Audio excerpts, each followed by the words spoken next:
Good afternoon. This is Lydia Ford. I help people who are stuck in grief to get unstuck. And today, for just a few minutes, I want to talk to you about what experts consider or normal patterns of grief reactions. I want to talk about two of those grief reactions.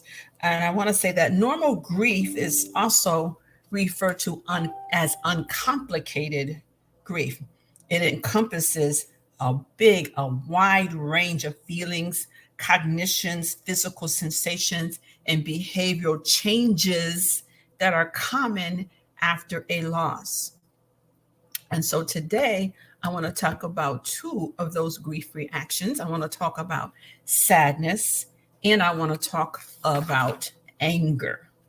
And of course, these are emotional reactions, these are feelings that one expresses when they have had a loss, particularly loss of a loved one.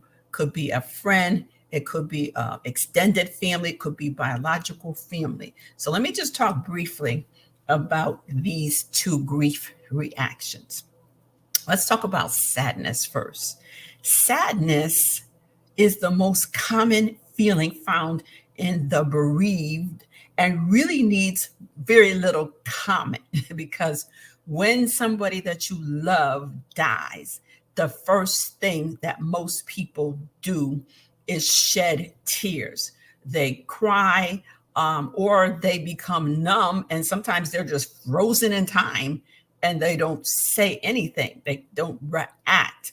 But 100% of the time, when you experience the loss of a loved one, you feel most people feel a deep sense, okay, of sadness. It is the most common feeling found in the bereaved and really don't need a lot of its explanation. This feeling is not necessarily, watch this, because I've said something wrong, so let me correct it. This feeling is not necessarily manifested by crying behavior, but often it is.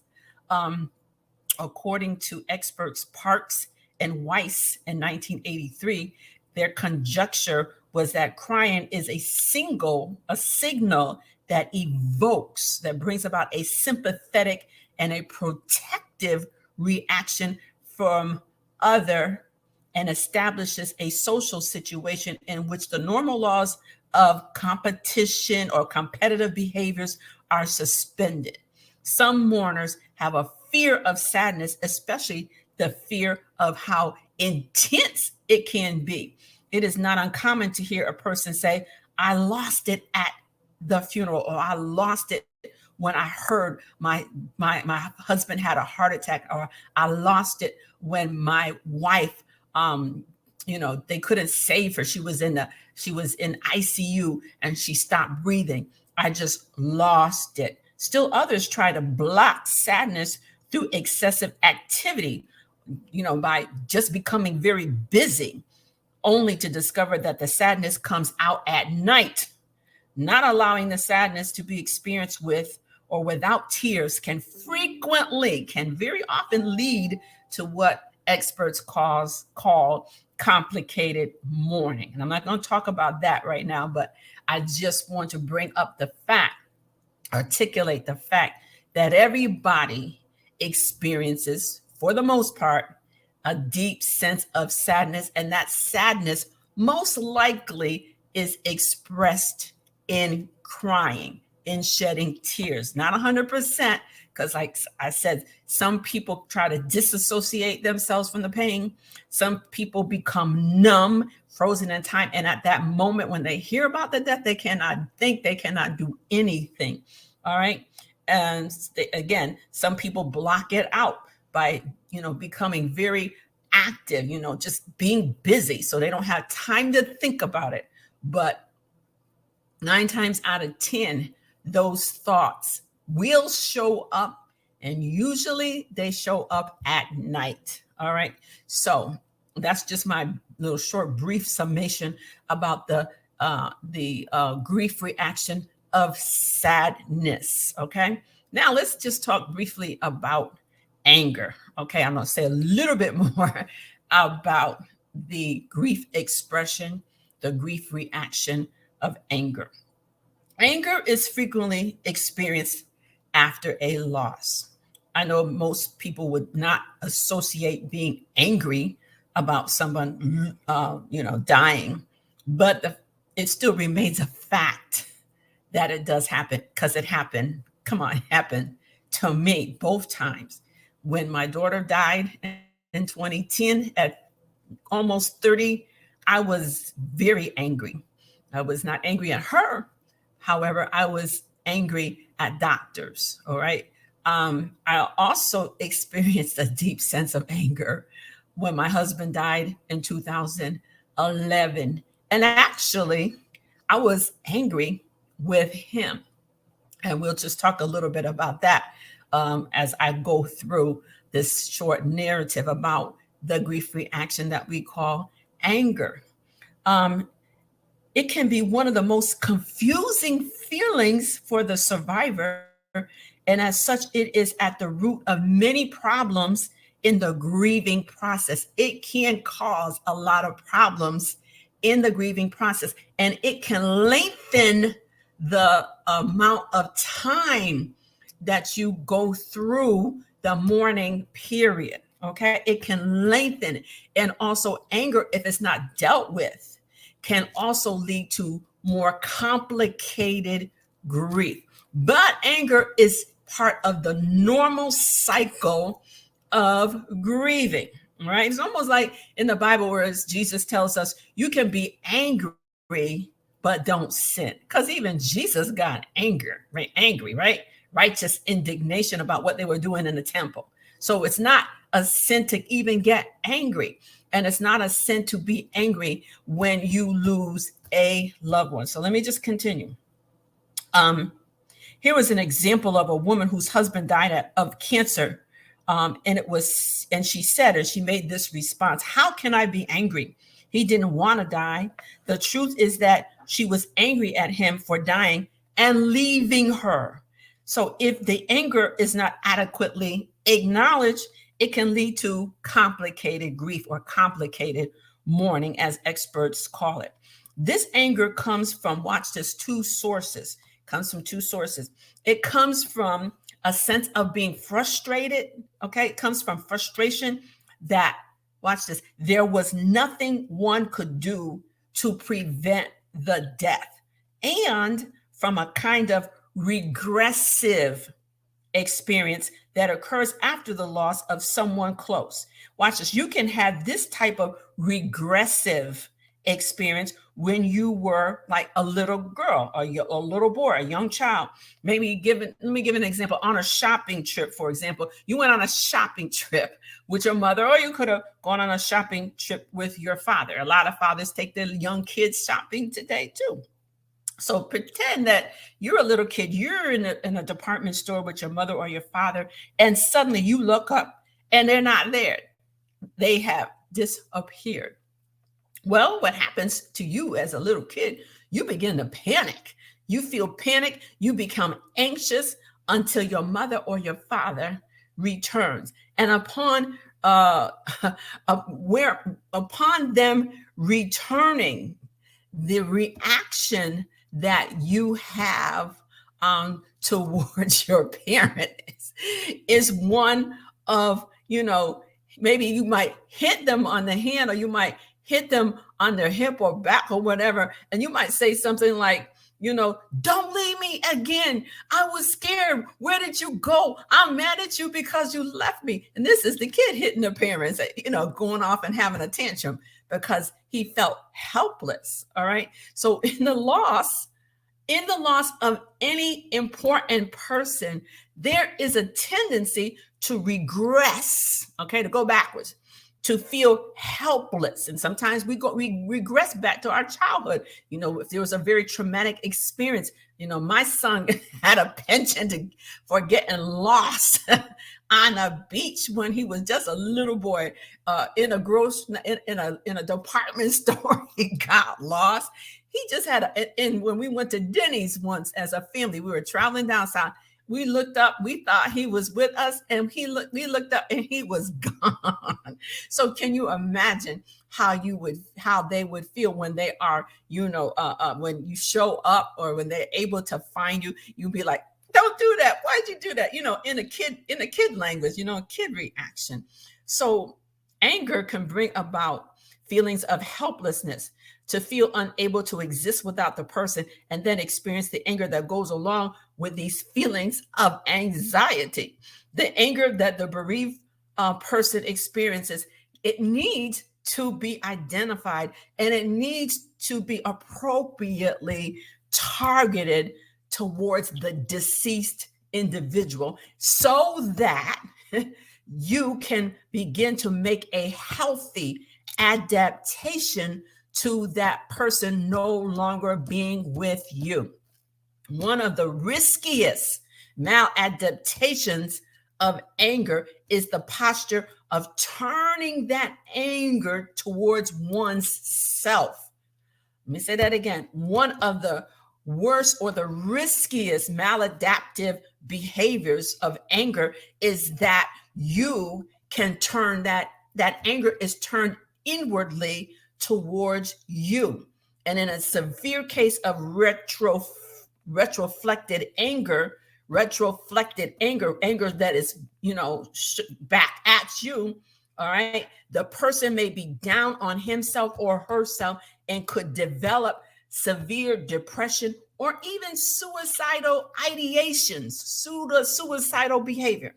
All right. A more psychodynamic interpretation of this reflected anger response was given by a woman called Melanie Klein in 1940, who suggests that the triumph over the dead causes the bereaved person to turn his or her anger against themselves or direct it to somebody else.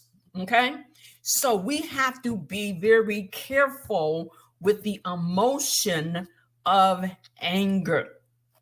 One of the things I do in my counseling, after I have counseled, had several counseling, sessions, and sometimes it doesn't take a whole lot. Okay. It might be after the second or the third, maybe the fourth counseling session, when I discern that person has some type of anger issue towards the person that has deceased. Now, there is nothing that we can do about the person who is deceased, because usually if somebody has, if you're angry with someone that is still living, all right, you can bring the parties together. You can mediate. You can, ask each person to give their side of the story. As Christians, we're taught to, forgive one another. We're taught also that vengeance is mine, saith the Lord, and that God will repay, that we don't, repay. We don't do tit for tat and try to get back at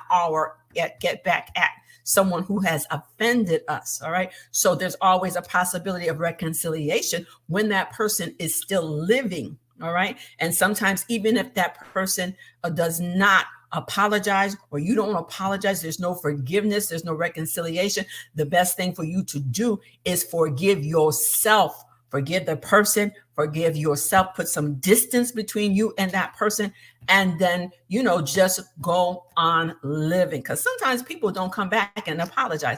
But when that person is dead, you do not have the opportunity to talk to that person, to express why you are angry with that person. So one of the things that in counseling, and as I have read in my books, one of the things that they suggest is it's this concept of the empty chair. They ask their client, their counselee, go sit in this empty chair and have a pretend you're having a conversation with that person, and bare your heart. Tell that person why you are angry with them, and be very honest. Okay. Talk about what they did, why why you think they did it, and how you feel about what they did, how you feel about that person.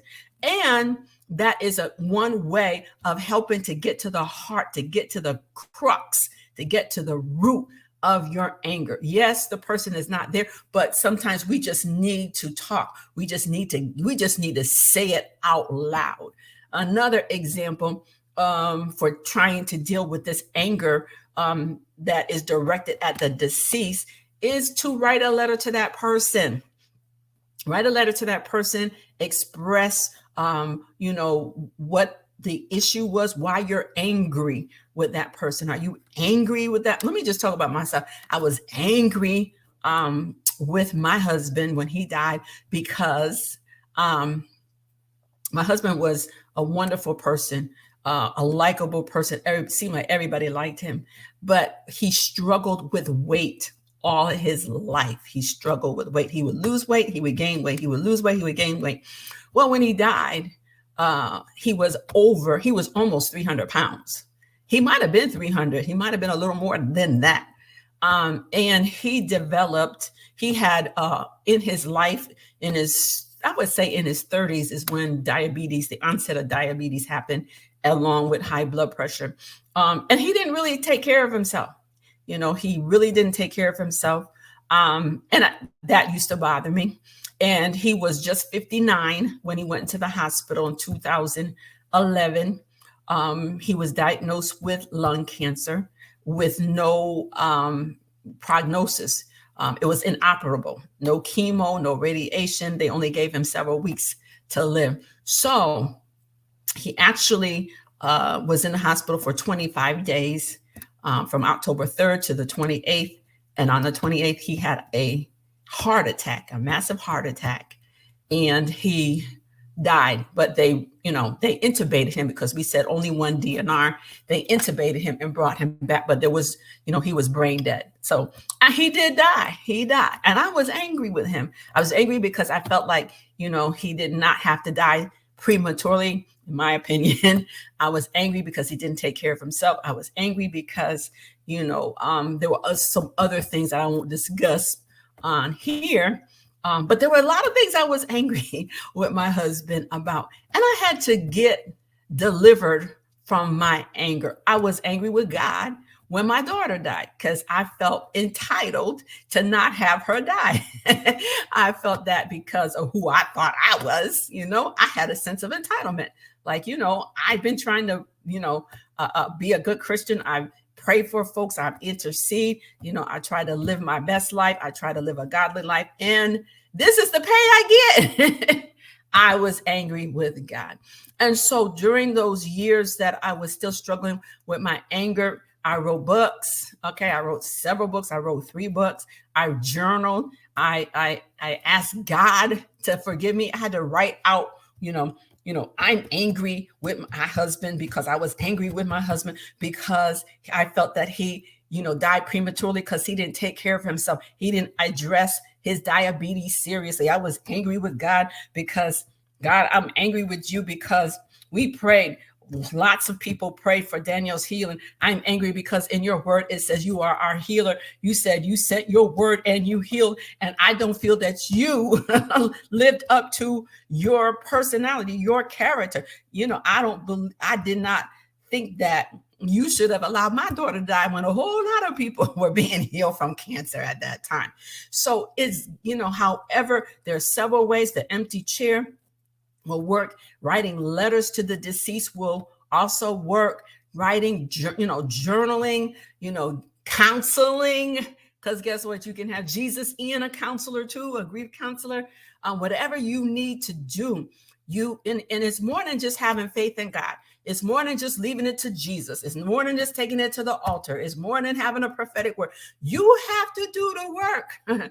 You got to put in the grief work, and you have to put in best practices. You have to have strategies and skill sets to go through this process, to get from under being angry.